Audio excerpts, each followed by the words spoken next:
चलिए एक और वीडियो बनाते हैं। कल का वीडियो में जो बोले थे मार्केट उसी हिसाब से मूव किया। हम बोले थे 23,910 को जैसे क्रॉस करेगा हम कॉल ऑप्शन में बैठेंगे, लेवल में ही बैठेंगे और 23,980-90 तक में प्रॉफिट बुक कर लेंगे। जो उसके बाद होल्ड करके रखा होगा वो परेशान हो गया होगा।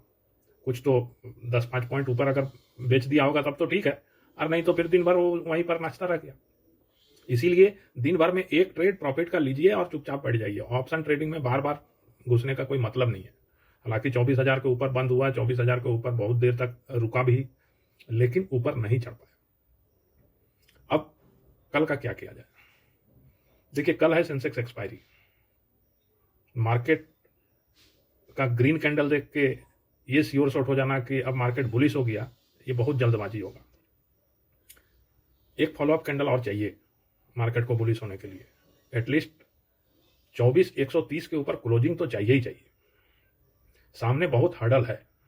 आज का टॉप अगर गलती से खुलते के साथ पार हो गया तो कॉल ऑप्शन में बैठने से धोखा हो सकता है। इसीलिए कल भले ट्रेड छूट जाए, ऑप्शन ट्रेड में मत ट्रेड कीजिए, वो चलेगा, लेकिन कल एक्सपायरी के दिन में वॉलेटिलिटी रहेगा। इसीलिए कल के दिन को अवॉइड कर देना चाहिए, कॉल ऑप्शन में नहीं बैठना चाहिए। मार्केट ग्रीन कैंडल बना है, एक फॉलोअप ग्रीन कैंडल बन सकता है, 24,130 के ऊपर क्लोज भी हो सकता है, लेकिन बहुत न जाएगा, इतना आसान नहीं है। हर्डल है एक 24,070।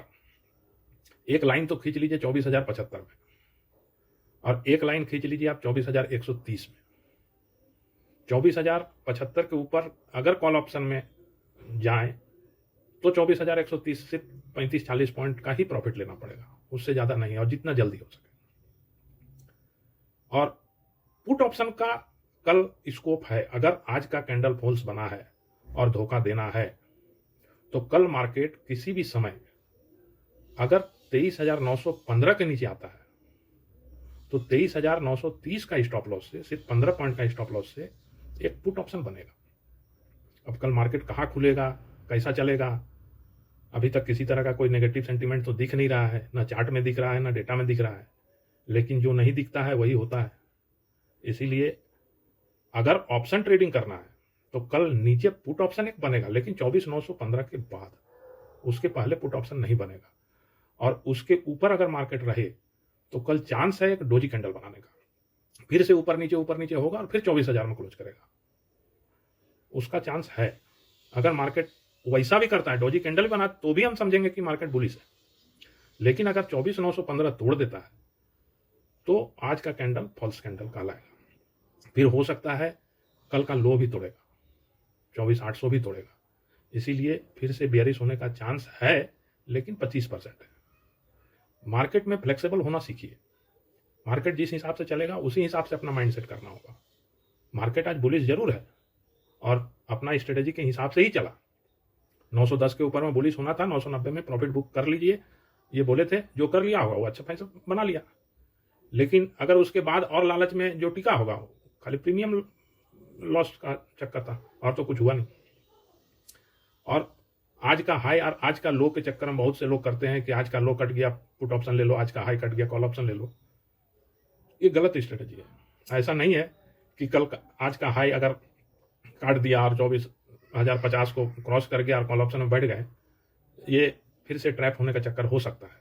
इसीलिए अगर बुलिश होना भी है तो 24,075 के ऊपर बुलिश होना पड़ेगा। और सामने में 100 डे का बहुत बड़ा हडल है, और कल एक्सपायरी भी है, इसीलिए बहुत ज़्यादा उम्मीद नहीं रखना चाहिए। जा सकता है, जाने दीजिए, अच्छा ही है, लेकिन कल कॉल ऑप्शन में पैसा नहीं बनाएंगे और क्या। लेकिन अगर कल फ्लैट खुला या गैप डाउन खुला और 24,915 को तोड़ दिया, 24,920 को जैसे ही तोड़ेगा मार्केट बेयरिश हो जाएगा, और बेयरिश हो जाएगा तो कल 23,800 भी टूट सकता है। नीचे का चांस है, अगर पैसा बनेगा तो नीचे जाने से बन सकता है, लेकिन नीचे जाएगा इसका कोई गारंटी है नहीं। इसीलिए अभी से सोच लेना ठीक नहीं है। तो एक लाइन खींच लेंगे हम 23,915 में, एक लाइन खींच लीजिए आप 24,75 में। इस दोनों के बीच में कोई ट्रेड नहीं लेना है। 24,75 के ऊपर बुलिश जरूर होंगे, लेकिन उसका प्रॉफिट हमको 24,130 में ले लेना होगा, उससे ज्यादा उसको होल्ड करना बेवकूफी होगा। और अगर नीचे का लाइन को ब्रेक करता है तो पुट ऑप्शन बनेगा। यही स्ट्रेटेजी फाइनल रहेगा, इसी हिसाब से काम करना पड़ेगा।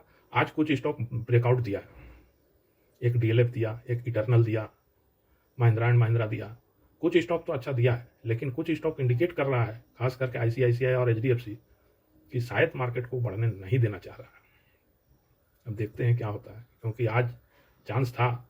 और एक चीज जान लीजिए, 100 डेमा अगर क्रॉस होना है तो एचडीएफसी आईसीआईसीआई को चलना ही पड़ेगा। वही दोनों स्टॉक है जो 100 डेमा क्रॉस करवाएगा, हो सकता है वही दोनों स्टॉक शॉर्ट कवरिंग में आपको 200 डेमा क्रॉस करवाएगा, और ऑल टाइम हाई क्रॉस करवाएगा रिलायंस। ये 3 स्टॉक को मार्क कीजिए, यही 3 स्टॉक आपको डायरेक्शन देगा, यही, क्योंकि यही हैवी वेट है। आईटी का तो बैंड बजा हुआ है, आईटी से तो कोई उम्मीद है नहीं, किसी दिन 2-3% चलेगा, फिर पब्लिक घुसेगा, फिर का डाउन हो जाएगा। इसीलिए आईटी से तो अभी दूर रहना ही बुद्धिमानी है। चलने दीजिए, 8-10% चलने दीजिए, कितना नीचे गिरेगा गिरने दीजिए, लेकिन एक बार 8-10% ऊपर चले बॉटम से, उसके बाद आईटी के ऊपर ध्यान दीजिए। आईटी के ऊपर अभी ध्यान मत दीजिए, क्योंकि इसी तरह 2-3% किसी दिन चला देगा, 3-4%, उसके बाद फिर नीचे खींच देगा। इसीलिए उसको कॉन्फिडेंस कम से कम 10 डेमा 20 डेमा को क्रॉस करने दीजिए, उसके बाद आईटी में ध्यान दिया जाएगा। अभी आईटी में ध्यान देकर कोई फायदा है नहीं। अभी ऑटो स्टॉक अच्छा चल रहा है, एक मेरे नज़र में आया आज महिंद्रा एंड महिंद्रा, वो भी अच्छा स्टॉक है। बाकी डीएलएफ तो हमारे नज़र में था ही, आज 200 डेमा क्रॉस किया है, उसमें एक ब्रेकआउट मिला है, इटर्नल में ब्रेकआउट मिला है, कुछ स्टॉक तो चल रहा है। अब देखते हैं जुलाई महीना कैसा बीतता है। रिजल्ट डे है, रिजल्ट का टाइमिंग है, किसी रिजल्ट डे में ऊपर नीचे आदमी होता है, इसीलिए कोई स्टॉक अगर पसंद है भले 10% 5% ऊपर लीजिए, लेकिन रिजल्ट डे को क्रॉस होने दीजिए, उसके बाद लीजिए, तभी ठीक रहेगा, अगर अब लेना है तो। और किसी तरह का मार्केट में 2% 5% प्लस देख के घुस जाना, ये सही स्ट्रेटेजी नहीं है। रिजल्ट को क्रॉस करने दीजिए, रडार में रखिए, उसके बाद देखेंगे। और किसी स्टॉक के बारे में अगर पूछना हो तो कमेंट सेक्शन में पूछ सकते हैं। ठीक है, आज का वीडियो यहीं तक।